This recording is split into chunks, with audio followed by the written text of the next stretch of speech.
Esse é uma cápsula e nós vamos falar agora do discurso do Lula que ele falou ontem, né? Ele deu uma coletiva de imprensa ontem. Uma das frases que ele falou foi essa daqui, ó. Quero entregar um Brasil mais alegre no dia 31 de dezembro de 2026. Essa frase deixou os petistas desesperados, porque ela dá a entender que o Lula não vai se candidatar à reeleição, né? O que faz sentido, vamos combinar, né? Ele teve um piripaque sério aí, né? Tem muita gente questionando sequer se ele vai conseguir chegar vivo até 2026, né? Quanto mais se candidatar para mais 4 anos de governo. E aí o PT, a esquerda brasileira, teve o choque de realidade. E agora? E sem Lula, como é que fica a esquerda brasileira? Porque eles não têm ninguém, né? Vamos entender esse caso aqui, o pavor da esquerda brasileira com a possível desistência do Lula, né?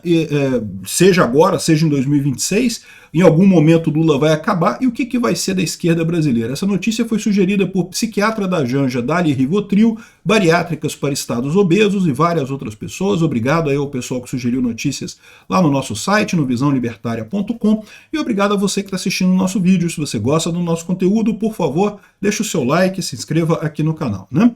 Pois bem, a gente já fez um vídeo ontem sobre o discurso do Lula, lá depois que ele saiu lá da internação, né, que ele foi liberado e coisa e tal. E teve uma frase em particular que chamou muita atenção, que foi essa frase aqui, ó. Quero entregar um Brasil mais alegre no dia 31 de dezembro de 2026.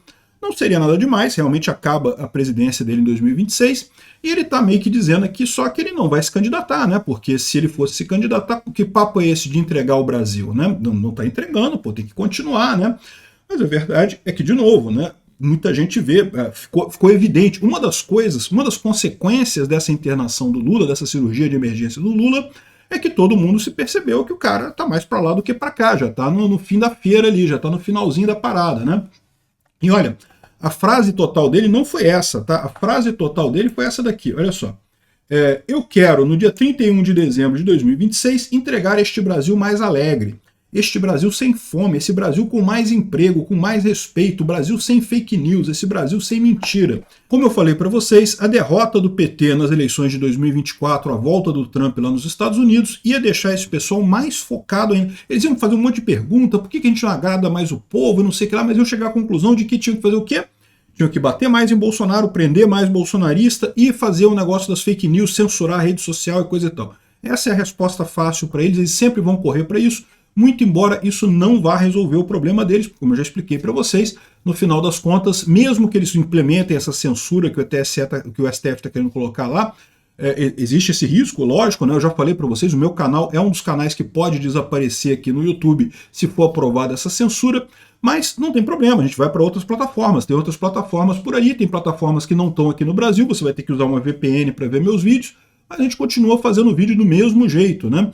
O fato é, isso não faz diferença, por quê? Porque esse movimento, eles acham que os influenciadores são muito importantes nessa história, mas não são.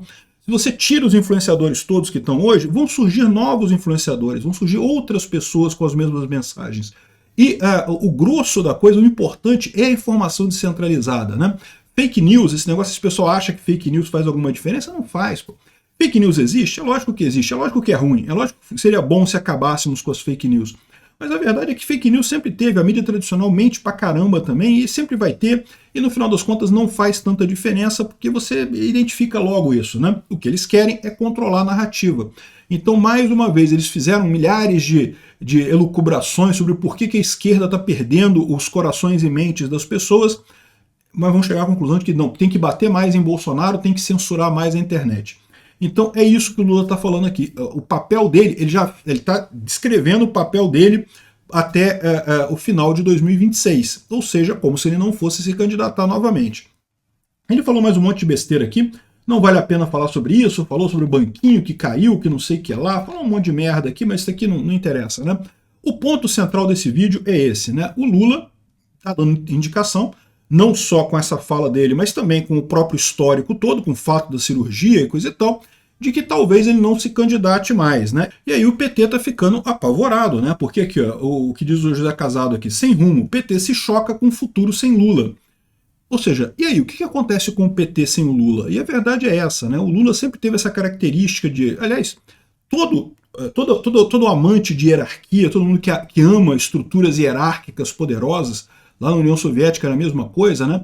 acontece esse fenômeno. O cara não pode ter um subordinado, uma pessoa, um segundo em comando que seja muito competente, porque senão ele está correndo risco. Sempre vai ter aqueles que querem tirar ele para botar o outro cara. Então, os ditadores tendem, os ditadores soviéticos tendem todos a destruir qualquer um que apresente alguma visão própria, tem alguma luz própria, tem alguma capacidade própria, é imediatamente destruído. E o Lula fez isso. Durante a carreira política dele, ele anulou vários potenciais substitutos do Lula, né? Quando ele escolheu a Dilma, por exemplo, para substituir ele escolheu a Dilma exatamente porque ela era uma porta de tão burra, né? Todo mundo sabe que a Dilma é uma idiota, não tinha, ela faliu uma loja de 1,99. Como que uma mulher dessa vai cuidar da economia brasileira, né? Não tinha nenhuma condição. O Lula escolheu ela exatamente por isso, porque achava que ela não ia oferecer risco para ele. Tinha o Palocci, tinha o Zé Dirceu, tinha um monte de gente no PT muito mais qualificado para suceder o Lula do que a Dilma. Ele botou a Dilma lá justamente por isso. E várias outras figuras dentro do PT foram queimadas pelo Lula justamente nessa questão. Não só do PT, da esquerda como um todo. Olha o Ciro Gomes. Olha o Leonel Brizola. O Leonel Brizola morreu chateadíssimo com o Lula, né? De certa forma isso foi bom, tá? Porque o Brizola é ainda pior do que o Lula em termos de comunismo. Mas, de qualquer forma, não deixa de ser mais uma liderança da esquerda que o Lula matou. O Lula matou todas as lideranças da esquerda, que não fossem ele, justamente para não ser ameaçado no posto que ele está.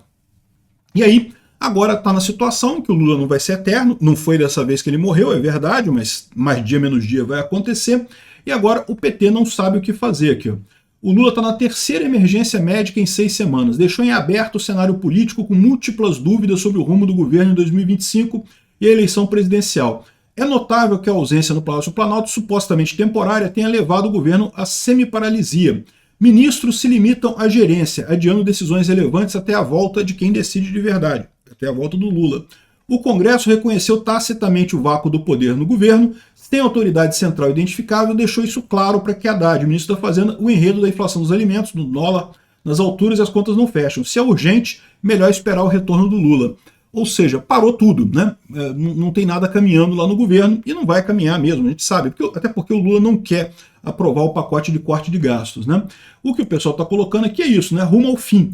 O Brasil já devia estar focado no que vem pela frente, ao invés de ficar olhando para o passado, né? Isso é uma coisa que realmente, cara, trazer o Lula de volta, puta que pariu, que erro grosseiro do Brasil de trazer esse pinguço corrupto de volta, né? É lógico, os médicos estão dizendo que ele está completamente apto a se lançar candidato à reeleição em 2026, é lógico que ele diria isso, né? Imagina o médico dizendo, não, ele não pode fazer candidato, não, o meu trabalho não é tão bom assim não, ele não está tão bem assim não. É lógico que ele ia dizer que pode, né?